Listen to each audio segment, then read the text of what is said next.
और आज देश भर की national federation of cooperative sugar factories limited के सभी प्रतिनिधिगण यहां आए हैं। आप सबको मिलकर मन में खूब खूब हर्ष की प्रसन्नता का भाव पैदा होता है। आप सभी का स्वागत है। भाइयों बहनों, हमारा देश बहुत पुराना सहकारिता आंदोलन का साक्षी रहा है। सहकारिता कानून में ढली इसके पहले हमारे देश में सहकारिता का भाव हमारी संस्कृति का अभिन्न अंग रहा है। और एक प्रकार से कहे कि सहकारिता को कानून में ढलते हुए भी लगभग 125 साल हो गए। गुजरात, महाराष्ट्र, तमिलनाडु, कर्नाटक, कई सारे राज्यों ने इसमें पायोनियर का काम किया और देश भर में सहकारिता आंदोलन को मजबूत करने का काम आजादी के पहले ही भी हुआ। परंतु आजादी के बाद धीरे धीरे एक प्रकार से जैसे इकोनॉमी पॉलिसियां बदलती गई, सहकारिता आंदोलन में जरूरी बदलाव भी नहीं किए गए, कानूनों में जरूरी बदलाव नहीं किए। धीरे धीरे एक प्रकार से सहकारिता आंदोलन पूरे देश में जो सिमेट्रिक तरीके से डेवलप था वो कुछ राज्यों तक सीमित रह गया और उसमें भी मंद गति से विकास होता था या स्थगितता आ गई थी। नरेंद्र मोदी जी ने एक ऐतिहासिक फैसला लिया। 1947 से एक मांग हमेशा सहकारी आंदोलन से जुड़े हुए कार्यकर्ताओं की रही कि एक अलग सहकारिता मंत्रालय भारत सरकार में हो। 1947 से अब तक 2 साल पहले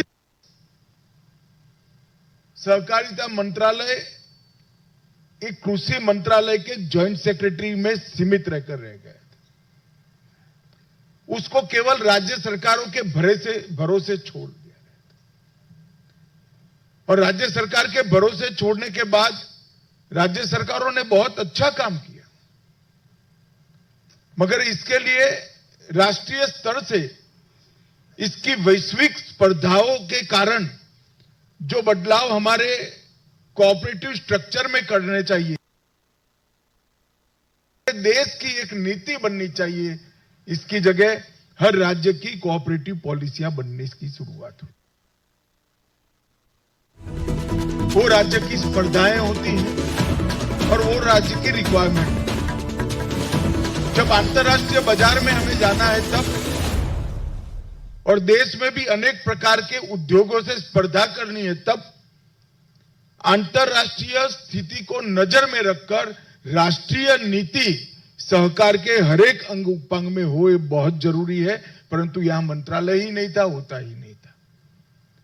मैं तो एक सहकारिता आंदोलन के कार्यकर्ता के नाते मोदी जी को हृदय से धन्यवाद देना चाहता हूं कि इन्होंने सहकारिता मंत्रालय अलग से बनाया। और मेरे लिए सौभाग्य की बात है कि देश का पहला सहकार मंत्री बनने का भाग्य मुझे मिला है। उसके बाद में ढेर सारा काम हुआ है। आगे प्रस्तुतिकरण बताया है, इसमें मैं ज्यादा जाना नहीं चाहता। यहां पर एनएफसीएसएफ ने अनेक लोगों को अच्छे प्रदर्शन के लिए पुरस्कृत किया है। मैं वो सभी 8 कैटेगरी के अंदर जिन जिन को पुरस्कार मिला है वो सभी गन्ना सहकारी मिलों को, शुगर सहकारी मिलों को बहुत बहुत मन से बधाई और अभिनंदन देना चाहता हूं। मित्रों, आज वर्ल्ड बायोफ्यूल डे है और सौभाग्य से उसी दिन मैं आप लोगों के साथ बात कर रहा हूं। ये 10 साल के अंदर नरेंद्र मोदी जी के प्रधानमंत्री बनने के बाद देश के हर क्षेत्र में प्रगति हुई है उद्योग जगत के हर अंग उपांग की प्रगति हुई है। हमारे शुगर इंडस्ट्री की भी बहुत प्रगति हुई। 2013-14 में शुगर केन का एरिया 5 मिलियन हेक्टेयर था और आज 10 ही साल में 6 मिलियन हेक्टेयर तक पहुंचाने में सफलता हमें मिली है। मतलब 18% की वृद्धि हुई। शुगर केन का प्रोडक्शन 352 मिलियन टन था, आज 491 मिलियन टन, मतलब 40% की वृद्धि दर्ज की गई। यील्ड में भी 19% की वृद्धि और ग्रॉस शुगर प्रोडक्शन 58% की वृद्धि दर्ज की गई। इथेनॉल का उत्पादन और उसमें चीनी का डाइवर्जन 0 मिलियन टन था, आज 4.5 मिलियन टन चीनी इथेनॉल उत्पादन में डाइवर्ट कर पाते हैं पॉलिसी के कारण। और शुगर इंडस्ट्री से जो इथेनॉल की प्राप्ति थी वो पहले 38 करोड़ लीटर होती थी, सीमित उपयोग उसका होता था, और आज 38 लीटर करोड़ से बढ़कर 370 करोड़ लीटर इथेनॉल केवल हमारी शुगर फैक्ट्रियां बनी। आप कल्पना करिए, 38 करोड़ लीटर से 370 करोड़ लीटर, ये वृद्धि, इसका सीधा फायदा जहां तक कोऑपरेटिव मूवमेंट का सवाल है, किसान की जेब में गया है। ये बहुत बड़ी उपलब्धि है मित्रों। और ये पैसा पहले एक प्रकार से गल्फ कंट्रीज को हम दे देते थे क्योंकि पेट्रोल आता था, डीजल आता था। आज इथेनॉल ने हमारा आयात का बिल कम किया है, पर्यावरण को सुधारा है, किसान को समृद्ध किया है और गन्ना मिलों को प्रॉफिटेबल करा है। एक ही इनिशिएटिव से 20% ब्लेंडिंग की एक महत्वपूर्ण निर्णय से 4 क्षेत्र में बहुआयामी फायदा भारतीय जनता पार्टी की नरेंद्र मोदी सरकार ने करा है। और मैं जानता हूं मित्रों, इसका, क्योंकि मैं इसका एक हिस्सा हूं, कंटिन्यूअस मॉनिटरिंग होता है। प्रधानमंत्री जी स्वयं करते हैं, हमारा एक ग्रुप ऑफ मिनिस्टर बना है, हर 3 माह में इसकी बैठक होती है, प्लस माइनस देखकर, स्थिति देखकर, बाजारों के दाम देखकर हम फैसले करते हैं। और इसी के कारण आगे मैं बताऊंगा, परंतु समय के पहले हम इथेनॉल ब्लेंडिंग के लक्ष्यांक को पूर्ण कर पाए हैं। बायोफ्यूल, मोदी जी अभी G20 की मीटिंग की है, ग्लोबल बायोफ्यूल अलायंस बनाया और वो अलायंस का हेडक्वार्टर हम सबको मालूम है कि गुड़गांव में बनाकर बायोफ्यूल का कैपिटल भारत को बनाने का काम नरेंद्र मोदी। और ये हर्षवर्धन बेचारा जब भी मिलता है हमें, आपका अध्यक्ष है, आपका एडवोकेट है, मेरा गिरेबान पकड़ता है कि हमारा इथेनॉल ले लो, ये ले लो। मैं हर्षवर्धन जी को कहता हूं 2 साल धैर्य रखो, जितना इथेनॉल बनाओगे, जितना गन्ना पैदा करोगे, सबका सब दुनिया में एक्सपोर्ट करने का प्लेटफॉर्म मोदी जी ने G20 में डाल दिया। और वो हमारे किसानों के लिए सौभाग्य की बात है।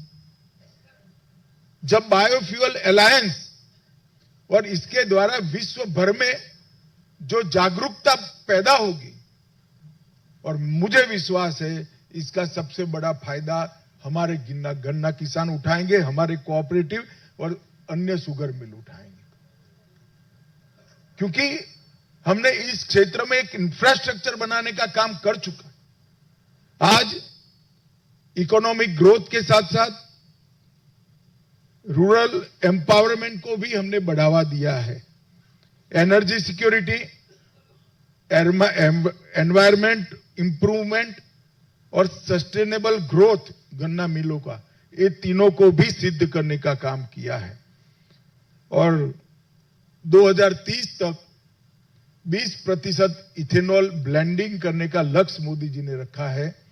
मैं आप सबके बीच में मीडिया की उपस्थिति में कहकर जाता हूं कि वो लक्ष्य को हम 25-26 तक ही सिद्ध कर लेंगे। 20% इथेनॉल हमेशा ब्लेंड होगी।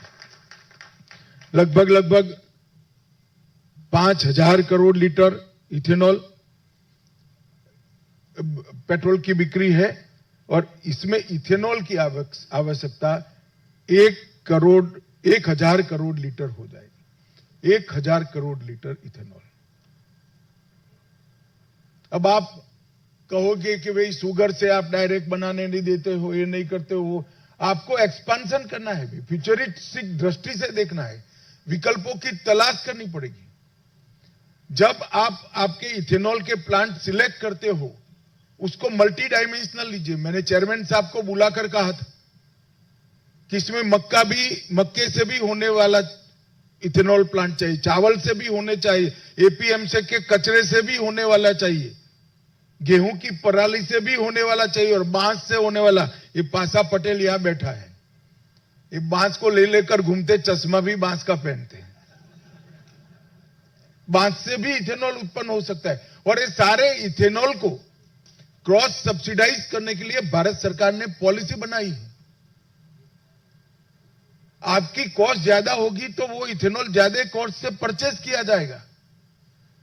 मगर हम ऑर्थोडॉक्स तरीके से अगर चलाएंगे तो हमेशा मांगते रहेंगे।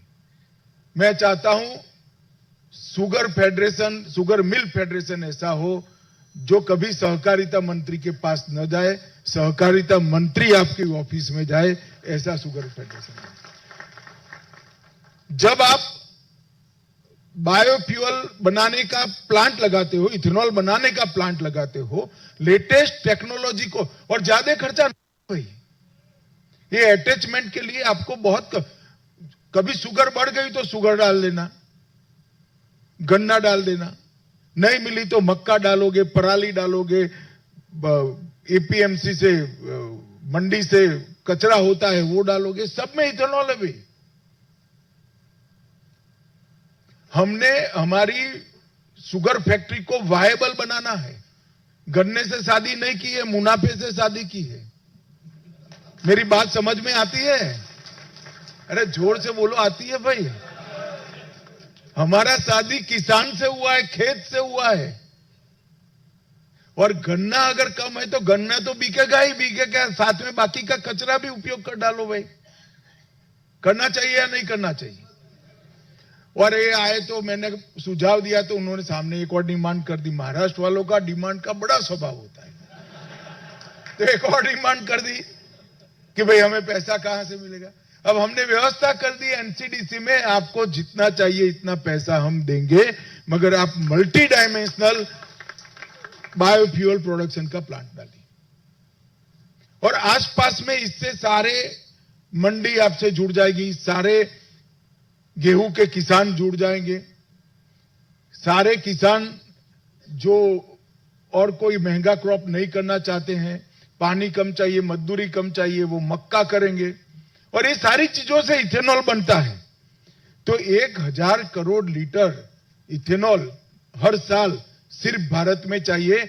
और मुझे पूरा विश्वास है बायोफ्यूल अलायंस शुरू होने के बाद और 1,000 करोड़ लीटर हम एक्सपोर्ट कर सकते हैं।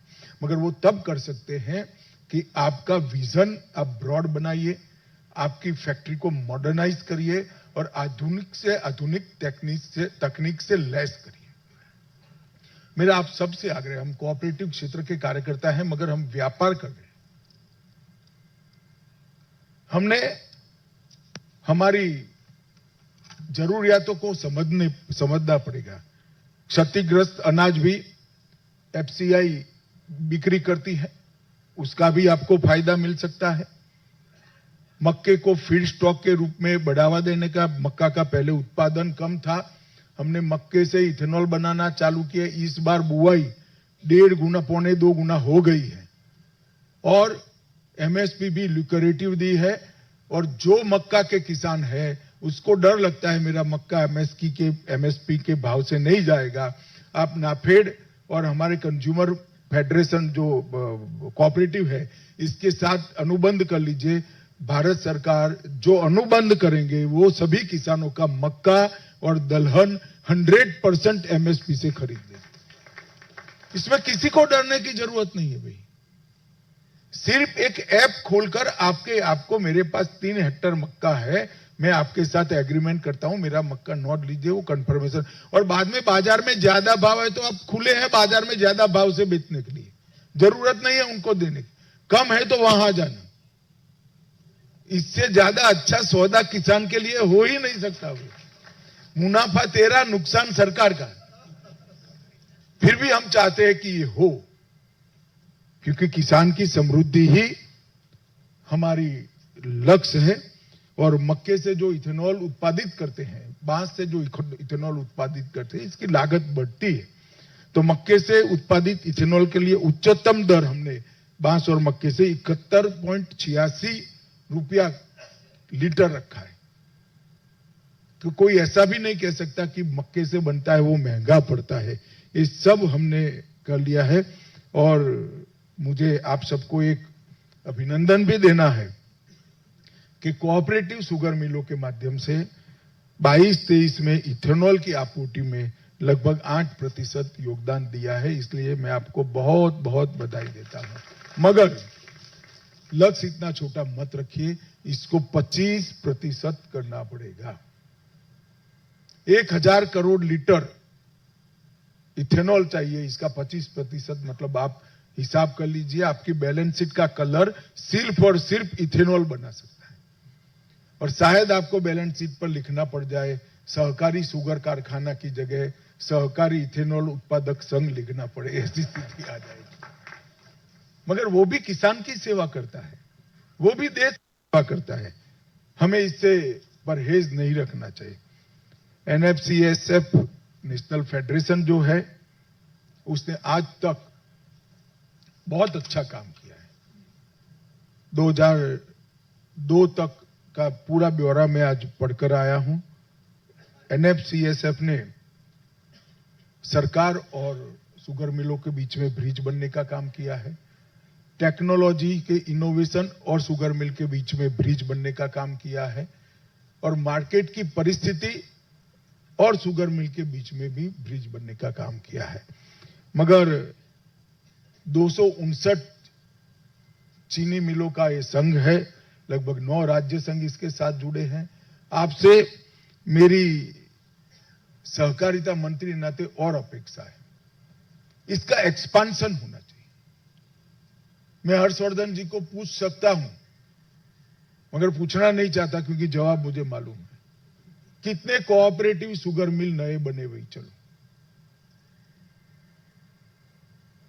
क्या आपका संघ लक्ष्य तय करता है कि देश में गन्ना उत्पादन करने वाले क्षेत्र जहां ड्राई एरिया है, वैक्यूम है, वहां जाकर हम एक सहकारी साकर कारखाना लगाएंगे?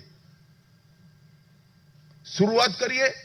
4 अच्छे जिनके पास पैसा ठीक है वो सहकारी संघ मिलकर एक सहकारी संघ वहां बनाए, फिर किसानों को जोड़िए और निकल जाइए। क्या एनएफसीएसएफ मदर डेयरी का स्थान ले सकता है क्या? जिस राज्य में अच्छे दूध संघ है वहां मदर डेयरी एंटर नहीं करती है। अभी मदर डेयरी मानो आसाम में काम कर रही है, यूपी में काम कर रही है, क्योंकि वहां अच्छे राज्य के सहकारी संघ नहीं है। मगर जैसे ही वो बन जाएंगे वो वहां से निकलकर दूसरा राज्य पकड़ती है। आप देश भर में गन्ना बुआई के क्षेत्र को मैप कर कोऑपरेटिव शुगर फैक्ट्रीज बढ़ाने का काम कर सकते हैं क्या? इसका 10 साल का रोड मैप बनाना चाहिए। साकर का उत्पादन का एक एक पैसा मुनाफे का किसान के बैंक अकाउंट में जमा होना चाहिए, ये आपका लक्ष्य होना चाहिए। फेडरेशन में स्थगितता जो है उसको मेंटेन करना, तो हम विश्व का नेतृत्व नहीं कर सकते। अगर चीनी इंडस्ट्री ने भारत को विश्व में नेतृत्व प्रदान देना है तो हमें डेवलपमेंट का लक्ष्य रखना पड़ेगा। तो मेरा आपसे निवेदन है, और इसमें सहकारिता मंत्रालय आपका पूरा मदद करेगा, कम से कम एक वर्ष में, इस फाइनेंशियल ईयर में आप 2 या 3 स्टेट तय कर 3-3 जिलों की एक शुगर फैक्ट्री, जो अभी तो आपके अच्छी शुगर फैक्ट्री मिलकर चलाएगी, बनाकर किसानों को जोड़ने का काम कर सकते हैं क्या? मैं मानता हूं करना चाहिए। और अच्छे जो शुगर कारखाने हैं, इन्होंने इनिशिएटिव भी लेना चाहिए और देश भर के किसान तक एक कोऑपरेटिव कंसेप्ट पहुंचना चाहिए। 5 करोड़ किसान हैं, आप ये समझिए, 5 करोड़ किसानों को ये 280 मिलों से कैसे आप कंट्रोल करोगे?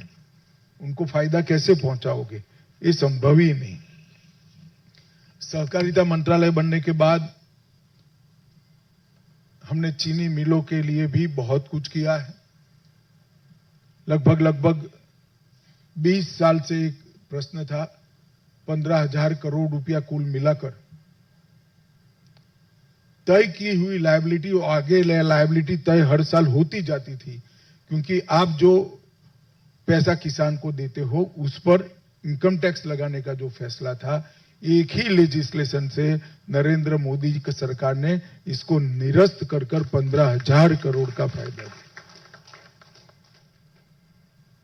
हमारी शुगर मिलों को इंडस्ट्री के एटपाल ला दिया और लगभग एनसीडीसी की ऋण योजना में 1,000 करोड़ रुपया का अनुदान हमने दिया है, जिसे 10,000 करोड़ तक का ऋण आने वाले 3 साल में हम दे पाएंगे। कितना विपुल मात्रा में एक्सपेंशन की पोटेंशियल कोऑपरेटिव शुगर फैक्ट्री के लिए नरेंद्र मोदी सरकार ने करी। मेरा आप सबसे आग्रह है, फेडरेशन से आग्रह है कि कुछ प्रोफेशनल हायर कर जो जिनका बैलेंस शीट अच्छा नहीं है, वो शुगर मिलों को गाइड कर कैसे अच्छी शुगर मिल बन पाए, जो अच्छी है वो कैसे एक्सपांड कर पाए, और जहां कुछ नहीं है वहां नया कैसे शुरू हो, इथेनॉल का उत्पादन मल्टी डायमेंशनल कैसे हो, शुगर मिल की मशीनरी में दुनिया भर की लेटेस्ट टेक्नोलॉजी वाली शुगर मिल कैसे बने, जो बन गई है इसको अटैचमेंट दिया जाए, जो नई बन रही है वो लेटेस्ट बने। उस दिशा में हमने काम करना ही पड़ेगा, तभी हम स्पर्धा में टिके रहेंगे। मैं सहकारिता मंत्री हूं, सहकारिता का कार्यकर्ता हूं।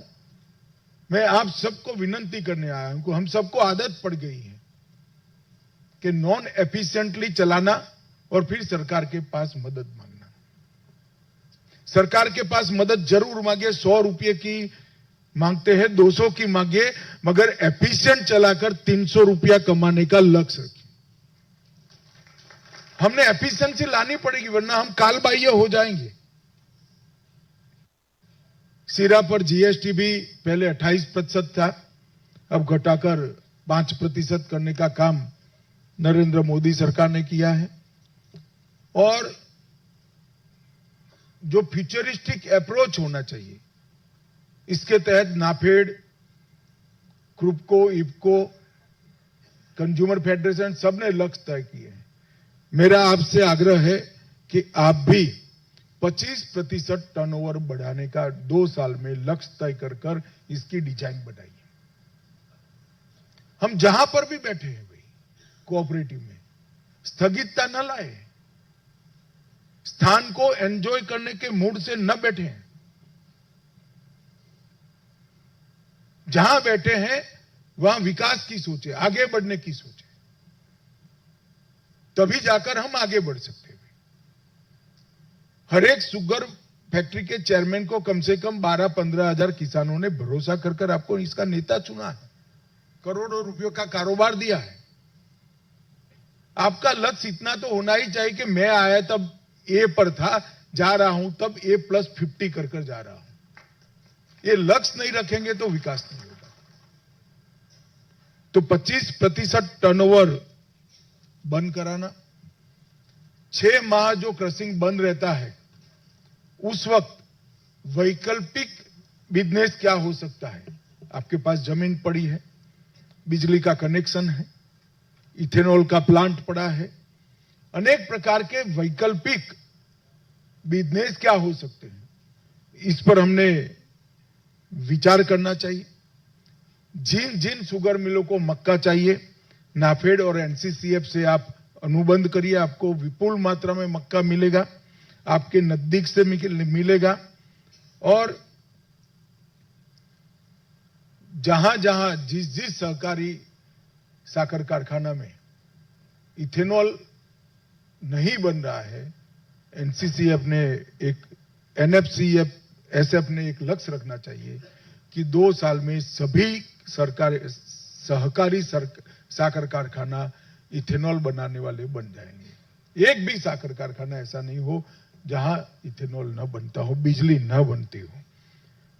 कई सारी चीजें ऐसे हैं, फ्रोजन सब्जियों से लेकर मधुमक्खी पालन से लेकर, जो हमारे किसानों को जोड़ती है। भाई, ये हमारा दायित्व है। इससे आपको बहुत फायदा नहीं होगा, मगर किसान को बहुत फायदा होगा। और आप जितना हनी बनाओगे, खादी वाले और कई कंपनियां, डाबर वाला है, वो सीधा ले लेने के लिए तैयार है। आपको कुछ नहीं करना है, थोड़ा ट्रेनिंग करना है। कई प्रकार के अन्य बिजनेस जो किसानों को भी मजबूत करे, आपके साकर कारखानों को भी मजबूत करे, इसके लिए जाना चाहिए। और R&D का काम भी एक छोटा सा यूनिट कम से कम फेडरेशन चालू करे। मेरा आप सबसे आग्रह है कि विश्व भर में सबसे अच्छा इथेनॉल प्लांट कहां है, विश्व भर में सबसे आधुनिक शुगर मिल कहां पर है, विश्व भर में गन्ने में शुगर का कंटेंट सबसे ज्यादा कहां है, वो ब्रीड कैसी है, क्यों है, ये सारी चीजों पर हमने काम, महाराष्ट्र में कई इंस्टीट्यूट कर रहे हैं, मगर फेडरेशन का भी काम है और देश भर को इसका फायदा होना चाहिए। गुजरात में भी एक प्राइवेट कंपनी ने ढेर सारे प्रयोग किए हैं इसके बारे में। पर मेरा आग्रह है कि हम फेडरेशन को डायनेमिक बनाएं, डिमांड तक सीमित न रखें। डिमांड से कोई डर नहीं है, आपका जो डिमांड है लेकर आइए, सरकार उस पर उचित निर्णय करेगी, बोल्ड फैसला करेगी। परंतु डिमांड ड्रिवन फेडरेशन बनाने की जगह डायनेमिक फेडरेशन बनाएं और हम गन्ना उत्पादन करने वाले किसानों की समृद्धि का लक्ष्य रखें। यही आप सबसे मेरा प्रार्थना है। और आप सबने आज मुझे यहाँ बुलाया, मेरे साथियों का मेरा सम्मान किया, इसलिए हृदयपूर्वक आप सभी का आभार मानता हूं। और पहले सार्वजनिक कार्यक्रम में आया हूं, हर्षवर्धन को बहुत बहुत शुभकामनाएं। आप चेयरमैन बने हो और ये फेडरेशन को आप आगे बढ़ाएं, ऐसी शुभकामनाएं। धन्यवाद।